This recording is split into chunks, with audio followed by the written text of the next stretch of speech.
Karena biasanya kaum milenial itu identik misalnya, minta maaf ya, belum punya pekerjaan, tidak punya uang banyak. Sementara gambaran dia kalau masuk di dunia politik itu harus membawa uang yang banyak. Tapi yang saya ingin sampaikan kepada publik, kepada masyarakat, termasuk kepada kaum milenial, bahwa saya terpilih pada saat itu, uang yang saya habis 25 juta saja.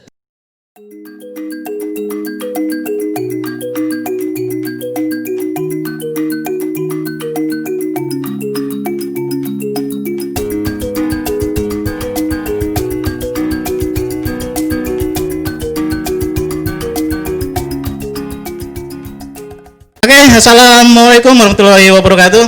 Channel baru nih kayaknya ya. Oke, sekarang kita kedatangan tamu Muhammad Nasir SPI MM. SPI itu sarjana perikanan. SPI itu bisa sarjana perikanan.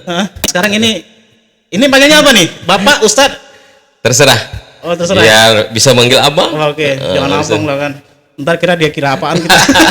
Oh ya, sekarang gini ya, kita panggil Bapak aja ya. Ya, boleh. Jadi kalau yang belum tahu ini siapa beliau ini 2 kali jadi anggota Dewan Perwakilan Rakyat Daerah di Nunukan, 2 periode ya.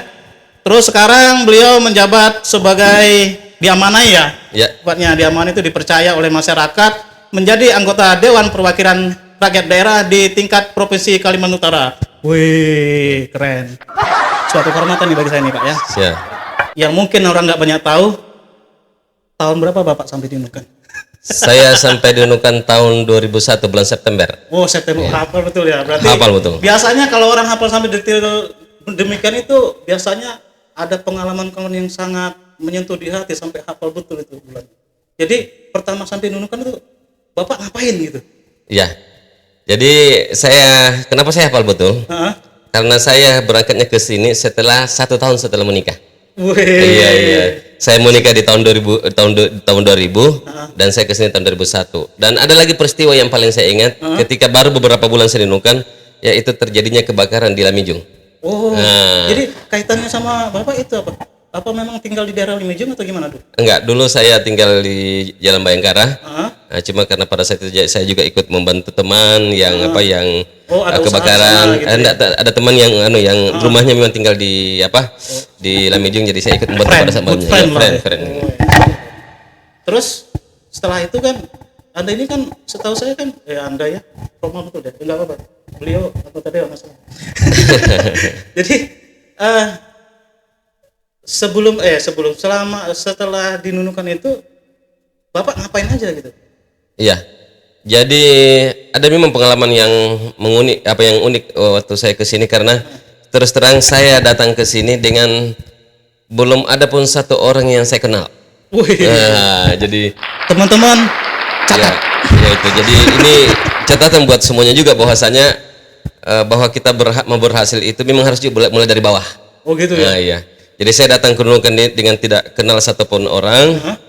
Cuma kemudian dari situ saya bagaimana istilahnya silaturahmi, ketemu dengan jamaah di masjid, di situ baru saya kenalan. Oh gitu ya. Jadi saya datang juga itu dengan tidak punya pekerjaan. Saya datang waktu itu, saya masih ingat, sempat menginap kurang lebih 5 hari di hotel hotel syariah ini di Ahmad Yani di pertigaan. Simpang itu ya. Ya, Simpang 3 itu.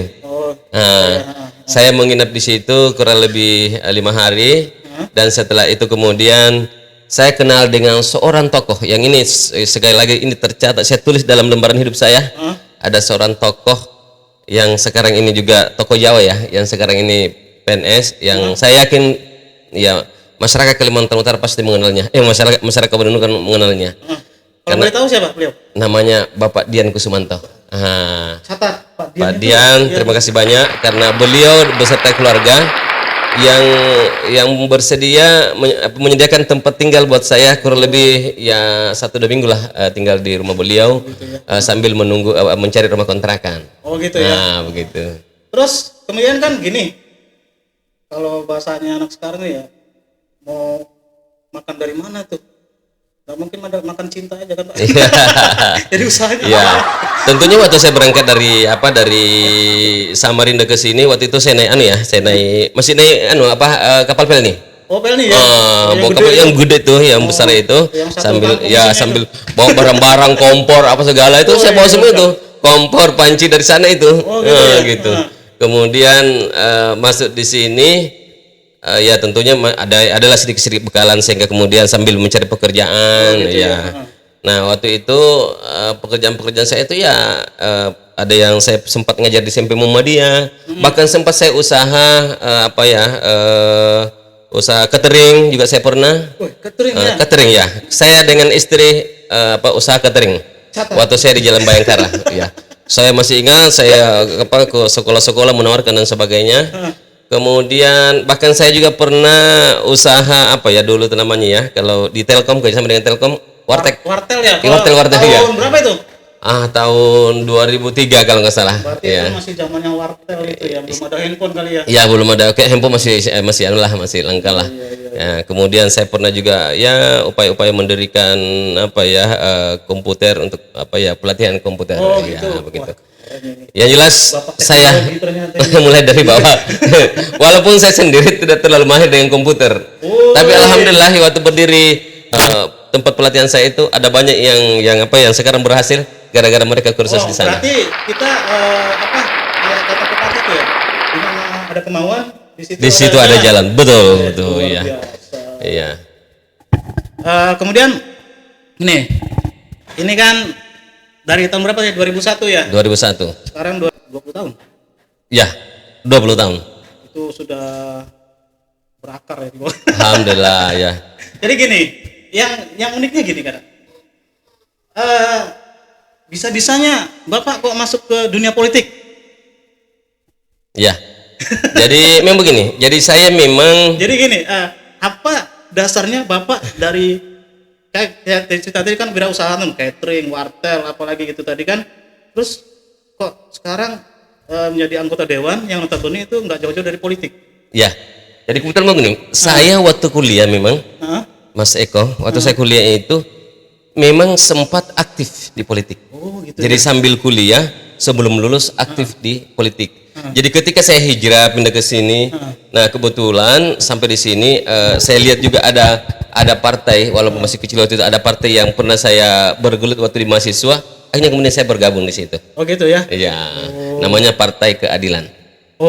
Waktu itu. Tunggu dulu. Iya. Partai Keadilan itu tahun berapa itu? Berdiri pada saat reformasi tahun 98. Gitu.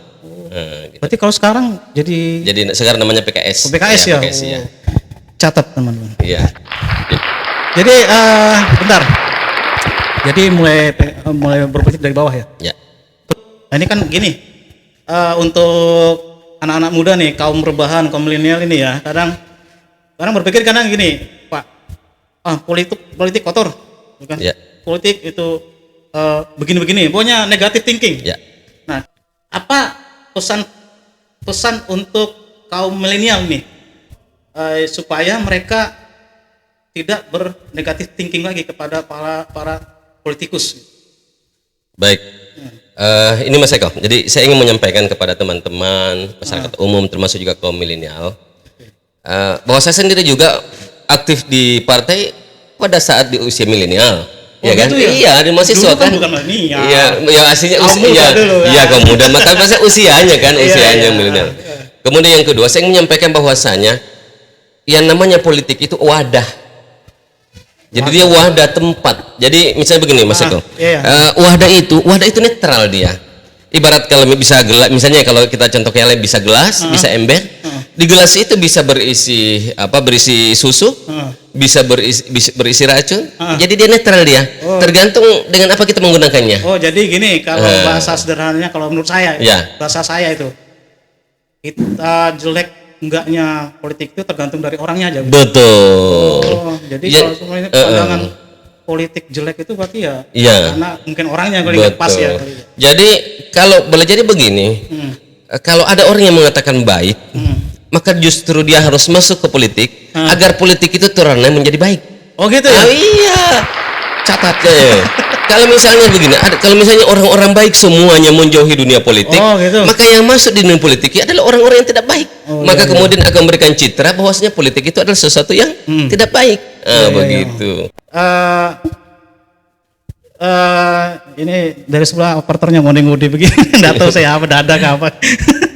Jadi sampai lupa saya. Ya, ini ada yang kedua yang saya sambung tadi ya Mas Eko ya. Apa itu? Ada yang saya ingin pesankan kepada kaum milenial. Oh ya, pesan tadi. Karena biasanya kaum milenial itu identik misalnya, minta maaf ya, belum punya pekerjaan, Oh gitu. tidak punya uang banyak. Sementara gambaran dia kalau masuk di dunia politik itu harus membawa uang yang banyak. Oh Saya ingin menyampaikan bahwasanya betul. saya sempat caleg tahun 2024 tapi tidak terpilih.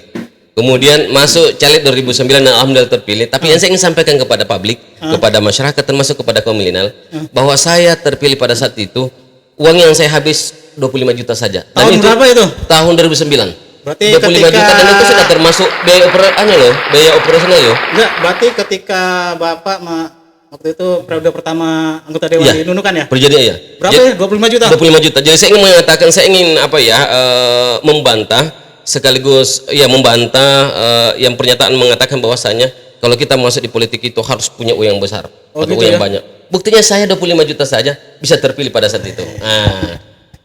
Catat. Mungkin suatu saat kita perlu mendalami bagaimana caranya Siap, kali ya. insya Allah. Bapak bersedia ya? Siap, Lain selalu kali nanti masuk. kita undang lagi lah. Oke, siap, insya Allah. Jadi untuk teman-teman semua, demikian wawancara kita dengan beliau, salah satu orang hebat ternyata ya. Saksikan terus dan subscribe channel kami. Saya Eko, terima kasih.